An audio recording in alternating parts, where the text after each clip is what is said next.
Welcome to the podcast of the Global Mobility Project at Ohio State University. My name is Yana Hashamova, professor and chair of the Department of Slavic and East European Languages and Cultures here at Ohio State.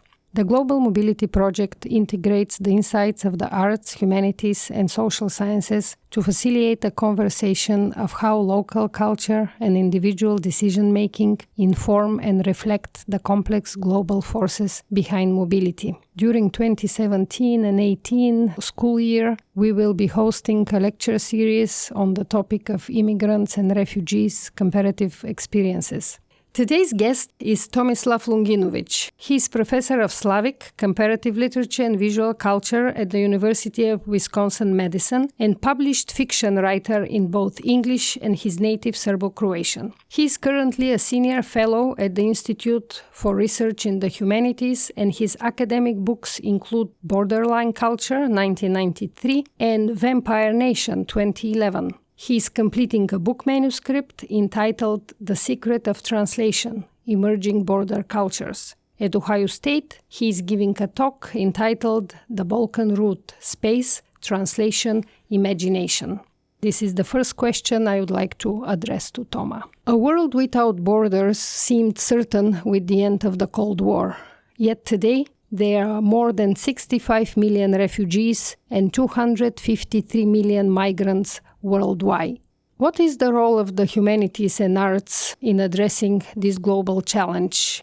The role of the arts and humanities is very important in understanding the life of migrants and the general problem of mobility, because arts and humanities deal with imagination, and oftentimes social sciences deal only with what we may call rational behavior, scientific charts, statistics, and so on and so forth. And when we account for space and the space that the migrant is moving through, we should also think about how that space is imagined, especially with the switching of codes and languages that the migrants have to go through.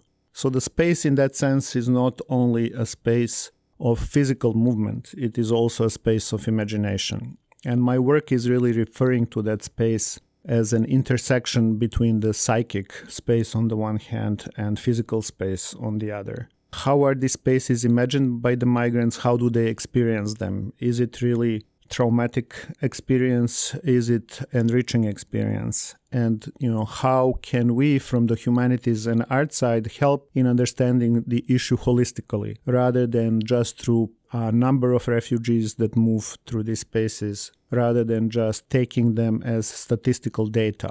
So I think that the role of humanities and arts is crucial in supplementing really the knowledges that are generated by social sciences.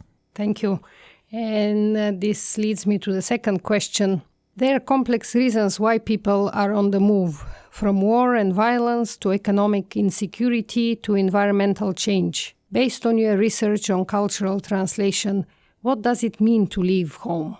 Leaving home is a question that can be answered in, of course, many different ways. And, to a certain extent, it's an overdetermined question, which means that people leave because they have to.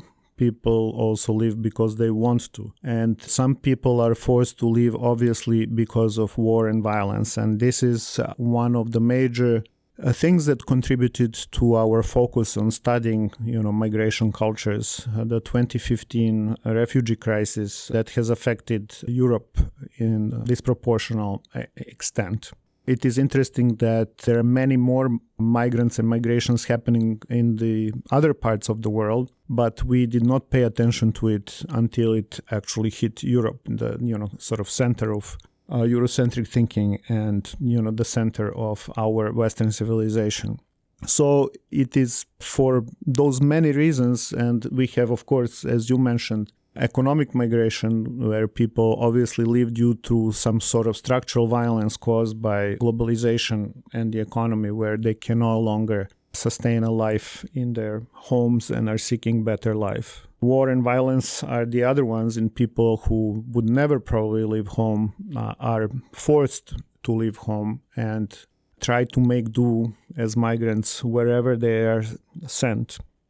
And, we also have kind of an in-between of those people who go back, what we may call trans-migrants, people who go back and forth within from the place that they call home and the place in which they earn money. We have a long history of that in the poorer countries of Europe, with the tradition of gastarbeiters who went to primarily Germany, but also France and other more developed Western countries, who go back and forth between the home and the place of their work, send remittances back, and forge a kind of relationship between the place of origin and place of destiny in many ways. So it's a very complex question, why people leave home, and it also raises the question of how do we define home in general, because it seems that home in the globalizing universe becomes a multiple location, and home becomes maybe the place in which a person feels most comfortable rather than the place of origin.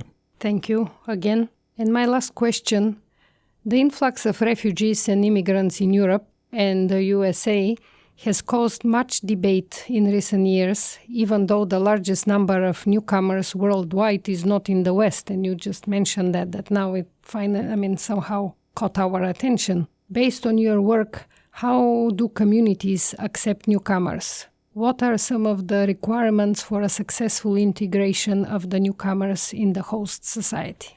This, of course, is the most difficult question, because we wouldn't really study this if the transition was smooth and humans were feeling that there is no barrier to interaction between different cultural and religious traditions. But of course, because the mass movement of immigrants has happened in Europe, we are kind of forcing this question of cultural boundaries and assimilation and integration. And I would say that there are many levels to answering the question. And on the most common level of human interaction, there is obviously acceptance and understanding of the refugee issue. On the other hand, I think there is a radical minority of people who do not accept strangers in their midst. As Julia Kristeva would say, they are trying to form political platforms and political agendas, based on rejecting the immigrant. And in that way, strengthening the right-wing political parties within Europe, which actually we have seen happening over the last 3 or 4 years. So it seems that on the most common level, people are very accepting, especially people who themselves went to the process of being refugees, as is the case in the former Yugoslavia. So they have a kind of intuitive understanding of what it means to be expelled from your home and not having a place to go and live a normal life.